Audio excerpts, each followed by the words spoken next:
Hello friends, இது வந்து பார்த்திங்கன்னா குரூப் 4ல் 2025 கேட்ட கொஸ்டின். பி அண்ட் கியூ 2 பேர் சேர்ந்து வேலை பார்க்குறாங்க. கியூ வந்து பார்த்திங்கன்னா சில நாட்களுக்கு அப்புறம் லெஃப்ட் ஆகிடுது, விளையிடுது.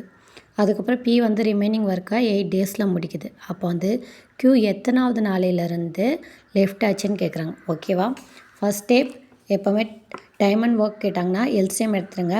எல்சிஎம்னு பார்த்திங்கன்னா 40 வரும். அப்போ பிக்கு வந்து பார்த்திங்கன்னா 2 வரும், கியூக்கு வந்து பார்த்திங்கன்னா 1 வரும். அப்போ பி வந்து ஒரு நாளைக்கு 2 யூனிட் வேலை முடிக்கும், கியூ வந்து ஒரு நாளைக்கு 1 யூனிட். டோட்டல் யூனிட் எவ்வளோ? 40. ஓகேவா?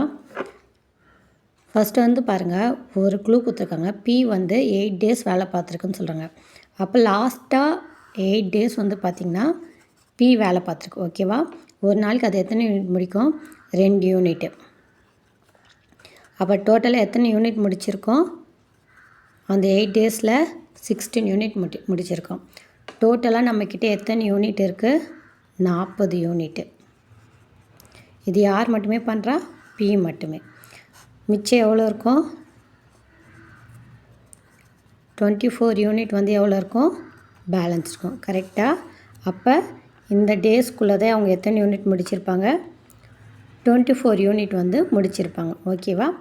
அப்போ ஃபஸ்ட் டே வந்து பார்த்திங்கன்னா ஏவும் பியும் சேர்ந்து 2 + 1 3 யூனிட். ஓகேவா?